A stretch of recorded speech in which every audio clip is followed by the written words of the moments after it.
ঠিকই মেরেছিল বাবা। তবে তোমার হাতের এই মুকুটটা রাখবার সঙ্গে সঙ্গে বাবা আমার সব কিছু ব্যথা বেদনা যে ভালো হয়ে গেছে বাবা। ঠিক আছে তুমি কে? ওরে স্যার, তুই কি আমাকে চিনতে পারলি না? আমি হচ্ছি দৈবক ব্রাহ্মণ ঠাকুর।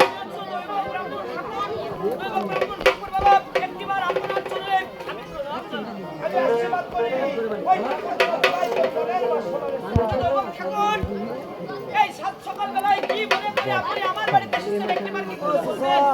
খেলায় হারাবো না আমার 6 পুত্র ধন আমি কত ধরকে দিয়ে আমি পাঠাবো ওই আমার দেশ বাড়িতে। ওরে স্যার, শোন একটা কথা, শোন মায়ের স্যার